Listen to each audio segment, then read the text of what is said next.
심화고등학교 국어를 담당하고 있는 입시는 이쌤의 선아입니다. 저는 오늘 이제 심화고 1학년이죠. 중간고사 시험이 어떻게 진행됐고 그리고 기말고사는 또 어떻게 대비해야 되는지 걱정이 많으실 학부모님들과 그리고 학생들을 위해서 이 영상을 촬영하게 되었습니다. 제가 이번 중간고사를 한 줄로 요약하자면요. 다음과 같이 요약할 수 있을 것 같아요. 교과서 위주로 출제된 성실도 점검 목표의 시험입니다.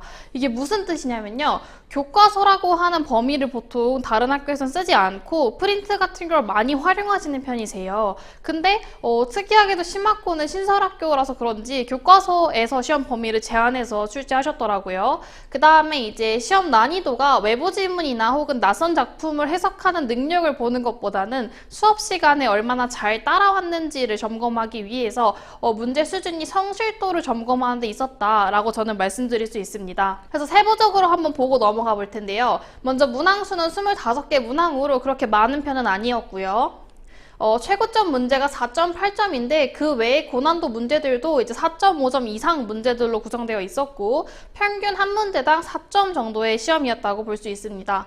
최고점 문제를 그러면 어떻게 출제했는지 한번 보겠습니다. 이렇게 보시면요. 이 부분의 빈칸 내용은 아이들이 시험 전에 미리 알 수 없었던 내용입니다. 그럼 이게 외부 지문이겠네요?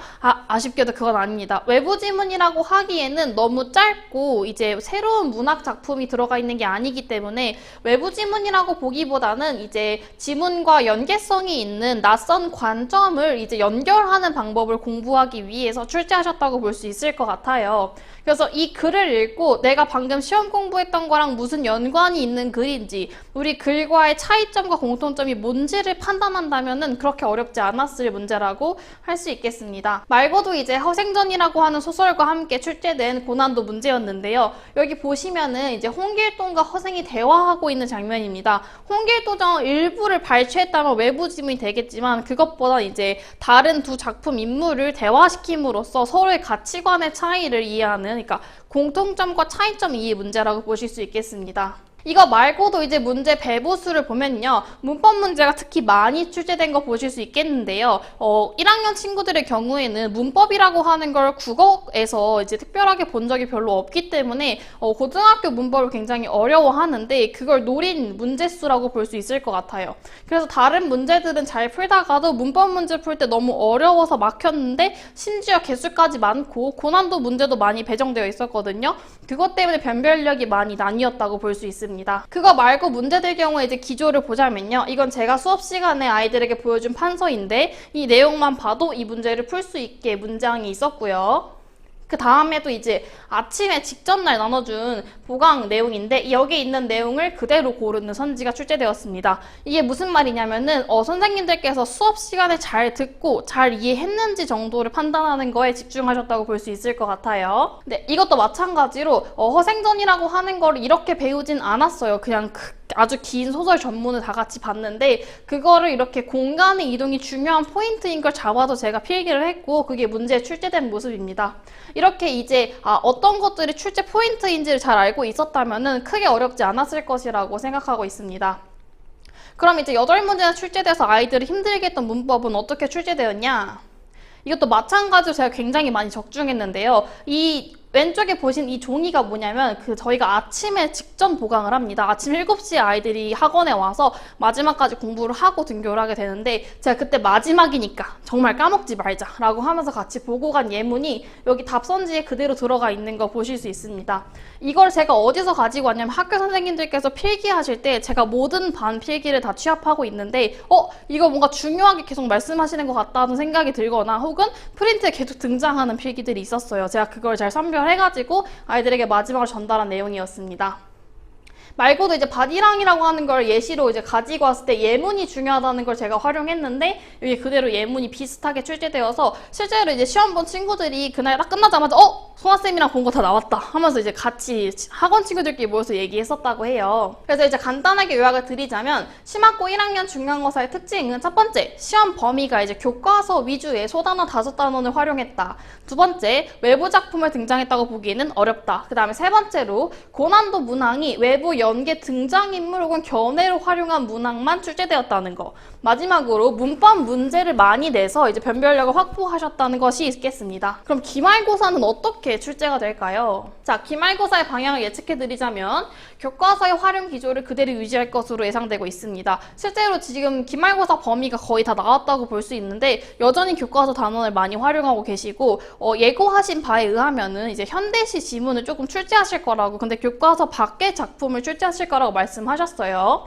그 다음에 이제 변별력을 갖추기 위해서 문법 문제를 좀 어렵게 낼 거라고 예측을 했었는데 실제로 이제 어려운 맞춤법 규정이 이번 시험 범위에 들어가게 되었습니다. 그래서 어떻게 대비해야 되냐? 간단하게 3가지로 말씀드릴 수 있을 것 같아요. 첫 번째, 수업 내용을 반복하고 관점을 제대로 이해하고 넘어가는 겁니다. 이게 뭐냐면 학교 선생님께서 수업 시간에 다룬 내용을 쉽게 풀어서 어떻게 해야 되는지 제대로 이해하고 문제를 풀 때 내가 제대로 봐야 되는 포인트를 이해하고 보고 있는지를 반복하는 훈련인데요. 수업 시간에 반복적으로 칠판 하나에 아이들과 계속 응답해 가면서 전체적으로 내용을 반복하는 이야기 계속 진행했고요. 이거 말고도 아이들이 제대로 이걸 이해했는지를 계속 퀴즈를 보면서 시험을 봤습니다. 기말고사에도 마찬가지로 이렇게 수업을 진행할 예정입니다. 그 다음에 교과 수업에 작품이 추가된다고 말씀드렸는데 그걸 제가 이제 정말 잘하는 영역입니다. 왜냐면 이제 꼼꼼하게 학교 선생님들이 밤마다 다르게 해주신 필기를 모두 합쳐서 공통되는 내용과 애매한 부분을 다 계속 질의응답해가지고 확실하게 잡아오고요. 그래서 아이들이 마지막에 시험날 볼 수 있게 비밀 노트를 만들어서 마지막으로 논으로 보면서 맞아, 기억 다 난다 할 수 있게 비밀 노트 제작해서 제공하고 있습니다. 이게 실제로 고득점을 매우 많이 배출한 비법이라고 말씀드릴 수 있는데요. 이런 식으로 제작되고 있습니다. 그래서 여기 이제 시 내용과 밑에 학교 필기를 모두 취합한 내용으로 들어가 있어서 쭉 읽다 보면은 무슨 내용인지 다 알 수밖에 없게 아주 쉽게 설명해 놨습니다. 그 다음에 이제 맞춤법 규정이라고 하는 어려운 문법에 대한 대비 방법인데요. 이건 실제로 이미 기말고사 진도가 나가고 있어서 그 수업 장면을 일부 가지고 왔습니다. 맞춤법 규정의 가장 어려운 점은 딱 그 교과서에 있는 단원만 개념을 활용하는 게 아니라 선행 진도 내용이나 혹은 이미 지나간 내용들을 복합적으로 가지고 온다는 부분에서 어려움을 많이 느끼거든요. 제가 그걸 이미 알고 있어서 저기 왼쪽에 보시면 이걸 풀기 위해서 필요한 개념을 미리 그 방학 중간에도 한번 수업을 특강을 했었고요. 지금도 수업 전에 한 번 더 개념을 잡아주면서 진도로 나갔습니다. 그 다음에 아이들이 문제를 풀 때 어떻게 풀어야 되는지 감이 안 오고 약간 감으로 풀게 되는 경우가 많은데 그걸 방지하기 위해서 정확하게 이게 뭔지를 다 알고 쓸 수밖에 없게 퀴즈를 내줬고 그걸 해설하고 있는 모습입니다. 이거 말고도 매주 이제 문법 볼 때마다 이런 식으로 퀴즈를 내가지고 제대로 모르는 사람은 맞출 수가 없고 제가 그걸 알 수밖에 없게 계속 시험을 출제하고 있습니다. 그 다음에 이제 이 모든 것들을 가장 든든하게 받쳐주는 것은 제가 관리라고 생각합니다.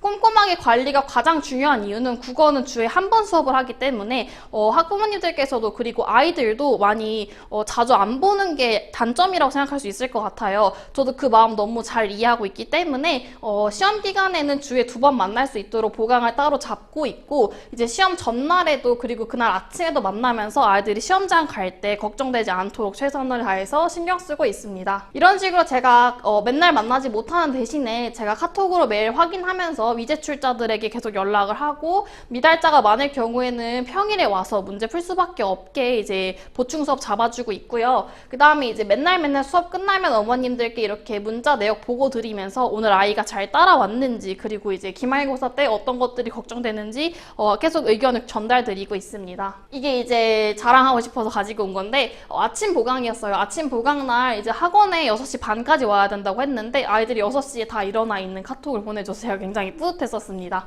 그 다음에 이것도 아침에 이제 마지막으로 보고 가라고 나눠준 종이였는데 제가 직접 다 손으로 써서 아이들에게 제공해줬거든요. 여기서 시험 문제가 2문제 나와가지고 아이들도 굉장히 만족해했습니다. 이런 식으로 아침 보강 때 풀었던 게 바로 시험에 나오는 식으로 출제가 되고 있기 때문에 저의 보강은 꼭 참여해줘야 된다는 거 아이들에게도 항상 강조하고 있습니다. 기말고사 대비는 사실 이미 시작된 시점이라서요.